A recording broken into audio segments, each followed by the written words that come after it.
मक्की ज़िंदगी में नबी अकरम रहमत आलम सल्लल्लाहु ताला अलैहि वसल्लम पर कुरान करीम का जो मुअत्तद हिस्सा नाजिल हुआ, जिनमें से 86 कुरान पाक की आयात, जिन्हें हम मक्की सूरतें कहते हैं, और मदीना मुनव्वरा में कुल 28 सूरतें नाजिल हुई, तो आप अंदाज़ा लगाएं कि 114 सूरतों में से 86 सूरतें जो मक्की ज़िंदगी में आप सल्लल्लाहु अलैहि वसल्लम पर नाजिल हुई, उनके अंदर ज़्यादातर जिस बात का जोर दिया गया वो अक़ीदा तौहीद और अक़ीदा आखिरत है। और आपने अपनी मुआशरती ज़िंदगी में अपने आस पास देखा होगा कि कुछ लोग जो अपने आप को दूसरों के मुकाबले में ज़्यादा पढ़ा लिखा और ज़्यादा बाशऊर और ज़्यादा ईमान की हकीकतों को जानने वाला बताते हैं, वो अक़ीदा तौहीद पर किस कदर ज़ोर देते हैं और ये वाज़े करते हैं कि बस यही एक अक़ीदा दुरुस्त हो गया तो सारी बात बन गई। वो इन आयात में गौर करें। अल्लाह रब्बुल इज़्ज़त फरमा रहा है कि लोगों में से कुछ वो हैं जो ये दावा करते हैं कि हम अल्लाह और आखिरत पर ईमान लाए, लेकिन वो साहिब ईमान नहीं हैं। ये हकीकत हम पर वाज़े हो जानी चाहिए कि सिर्फ अक़ीदा तौहीद को सब कुछ समझ लेना ये कुरानी तालीमात के बरअक्स है। अक़ीदा तौहीद हमारे ईमान की बुनियाद है, जड़ है, और इसके साथ 4 और बुनियादी अकायद हैं। उन चारों को भी वज़न देना होगा, एतदाल की राह इख्तियार करते हुए। अब ये देखें कि अल्लाह का मुनकिर, उसके साथ शिर्क करने वाला, उसके लिए कहा कि इन्नल्लाह ला यग़फ़िरु अन युशरक बिही व यग़फ़िरु मा दून ज़ालिका लिमन यशा। अल्लाह मुशरिक को नहीं बख्शेगा, उसके अलावा जिसे चाहेगा बख्श देगा। लेकिन अक़ीदा तौहीद के बावजूद निफाक की बीमारी में मुब्तला लोगों के लिए इससे भी सख्त अज़ाब का जिक्र कर दिया गया। इसलिए हमें इस बात को समझते हुए कि अक़ीदा तौहीद मानकर हम इस्लाम की इमारत में दाखिल हुए, हमने ईमान को अपने लिए इंतखाब कर लिया, लेकिन सिर्फ इसी पर रहना और इसके अलावा नबी अकरम रहमत आलम सल्लल्लाहु ताला अलैहि वसल्लम पर नाजिल शुदा और तालीमात को दरखुरे एतना न समझना काफ़ी नहीं है। कुरान करीम हमें बवांगे दोल ये भी बता रहा है कि लइन सअल्तहुम मन खलक़स समावाति वल अर्द, अगर आप इन मुशरिकीन मक्का से, दुनिया के काफिरों से ये सवाल करें कि ज़मीन व आसमान किसने बनाए, तो वो आपको जवाब देंगे लयक़ूलुन्नल्लाह, ज़रूर उनका जवाब ये होगा कि अल्लाह ने बनाए हैं। तो अब अल्लाह को उन्होंने मान लिया, अक़ीदा तौहीद दुरुस्त हो गया, तो उन्हें मोमिन होना चाहिए। मगर इसके बावजूद कुरान कहता है कि नहीं। इसलिए सूरह अल बकरा की इन आयात को हमने तवज्जो से दिल में जगह देनी है कि ऐलान हो रहा है कि लोगों में से कुछ ऐसे हैं जो ये दावा करते हैं कि हम अल्लाह और आखिरत को मान रहे हैं, मगर अल्लाह फरमाता है वमा हुम बिमोमिनीन, ये साहिब ईमान नहीं हैं, इनका ये दावा गलत है। इसलिए कि अक़ीदा तौहीद और अक़ीदा आखिरत के साथ नबी अकरम रहमत आलम सल्लल्लाहु अलैहि वसल्लम के साथ मुखलिस होना, अपने ज़ाहिर व बातिन को उनकी ग़ुलामी में दे देने का नाम ही तो दरहकीकत ईमान है। इसलिए नबी अकरम रहमत आलम सल्लल्लाहु अलैहि वसल्लम ने फरमा दिया कि ला युमिनु अहदुकुम हत्ता अकूना अहब्बा इलैहि मिन वालिदिही व वलदिही वन्नासि अजमाइन। तुम में से कोई भी ये दावा करने के बावजूद कि मैं मोमिन हूँ, वो मोमिन नहीं हो सकता जब तक कि वो अपनी ज़ात से, अपनी औलाद से और दुनिया के सब लोगों से बढ़कर मुझसे मोहब्बत करने वाला ना बन जाए। अब ये जो मुनाफिकीन का जिक्र हो रहा है, यहाँ ज़ाहिर व बातिन में इसी दावे में कमी की बिना पर उनके अकीदा तौहीद को भी बातिल कर दिया गया, उनके अकीदा आखिरत को भी बातिल करके ऐलान हो गया कि ये साहिब ईमान नहीं हैं।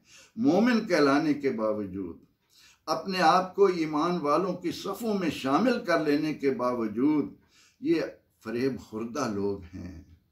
ये अल्लाह को और मोमिनों को भी फरेब देने की कोशिश में लगे रहते हैं, लेकिन दर हकीकत इनकी ये फरेब खुर्दगी, इनकी ये धोखा दही, इनके ज़ाहिर व बातिन का ये तज़ाद अल्लाह और उसके ईमान वाले बंदों को धोखा नहीं देता, वो इन्हें ही इनके धोखे में गर्क कर रहा है।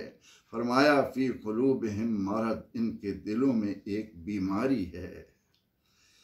अब ये बीमारी तफसील तलब है। इख्तिसार के साथ यहाँ पर एक बात कहता चलूँ कि इमाम अहमद बिन हम्बल रहमतुल्लाह अलैह ने एक बड़ी खूबसूरत बात कही कि अहले ईमान जो मक्की ज़िंदगी में ईमान लाए वो खुश नसीब अफराद जिन्हें अस्साबिकून अल-अव्वलून मिनल मुहाजिरीन का एजाज़ मिला, उनमें कोई मुनाफिक न था। वैसे तो कुरान पाक ने ईमान में सबकत करने वाले मुहाजिरीन के साथ अंसार को भी शामिल किया, और उनके मुतल्लिक हर ईमान वाले को यह अकीदा रखना चाहिए कि इन्हें अल्लाह की तरफ से उसकी रज़ा का तमगा मिला है। लेकिन इमाम अहमद बिन हम्बल की जो बात मैंने आपके सामने रखी वो ये कि मक्की ज़िंदगी में जिन लोगों ने ईमान कबूल किया उनमें कोई एक भी मुनाफिक न था। क्यों? इसलिए कि वहाँ मसलहतें नहीं थीं। वहाँ ईमान कबूल करना अपनी जान को जोखों में डालने के मुतरादिफ था। वहाँ ईमान कबूल करना शहादत गहे उल्फत में कदम रखना था। वहाँ ईमान कबूल करना अपने आप को आजमाइश की भट्टी से गुजारने के मुतरादिफ था।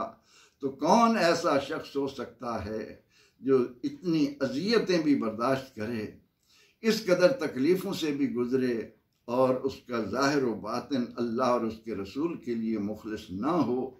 ये एक बुनियादी नुक्ता है जो हमारी समझ में आ गया तो आगे चलकर इसका हमें बहुत फ़ायदा होगा।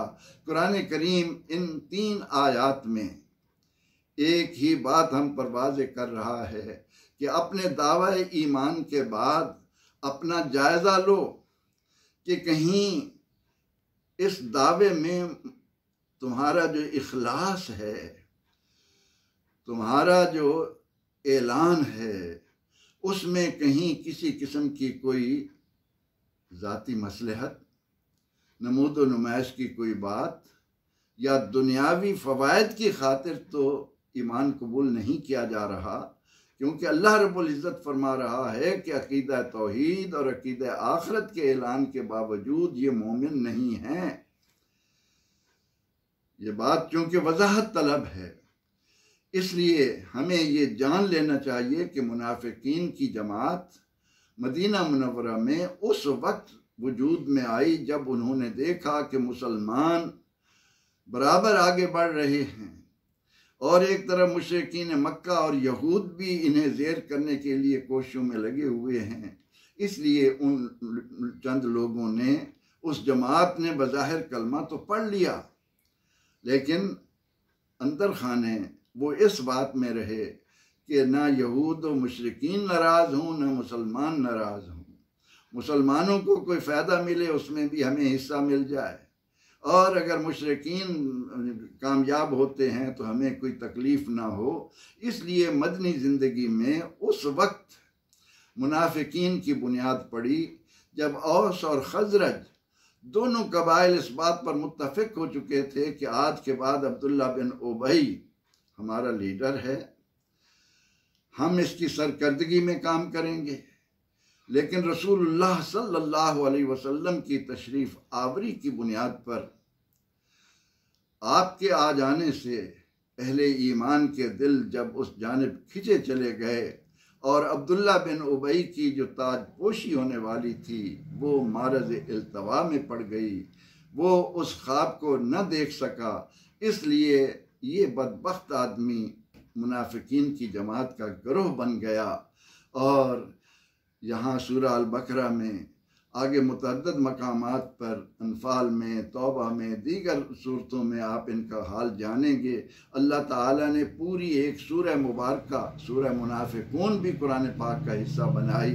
तो यहाँ इन आयात करीमा की रोशनी में हमें ये हक तो नहीं है कि हम किसी को कहें कि ये मुनाफिक है, लेकिन निफाक की जो अलामात नबी रहमत सल्लल्लाहु अलैहि वसल्लम ने हमारे सामने वाज़े फरमा दी, उनका भी जायज़ा लेते रहना है, ताकि हम अपने दावा ईमान में, अपने ज़ाहिर व बातिन में अल्लाह और उसके रसूल सल्लल्लाहु अलैहि वसल्लम के साथ मुखलिस हों। लिहाजा एक बार फिर इन आयात करीमा के तर्जमे को सामने रखते हुए जायज़ा लेते रहिए कि अल्लाह ताला हमें निफाक की लानत से महफूज रखे। ऐलान होता है लोगों में से बाज़ वो हैं जो कहते हैं कि हम अल्लाह और आखिरत पर ईमान लाए, लेकिन वो ईमानदार नहीं हैं, वो मोमिन नहीं हैं। वो अल्लाह और अहले ईमान को फ़रेब देना चाहते हैं, उनके साथ धोखाधही से काम लेना चाहते हैं, हालांकि वो अपने आप को धोखा दे रहे हैं और इसकी उन्हें ख़बर तक नहीं। याद रखें, इनके दिलों में चूँकि निफाक की बीमारी है और अल्लाह किसी पर ज़बरदस्ती नहीं करता, किसी को मजबूर नहीं करता, उनकी बीमारी बढ़ती चली गई और इन मुनाफिकीन के लिए दर्दनाक अज़ाब है, क्योंकि ये अपने दावा ईमान में झूठे हैं। अल्लाह ताला हमें कुरान हकीम से लो लगाने और इसकी आला व अरफा, आखिरी और अटल और इनकलाबी तालीमात को अच्छी तरह से समझने की तौफीक अर्दानी फरमाए। आमीन। व आखिर दावाना अनिल हम्दुलिल्लाहि रब्बिल आलमीन।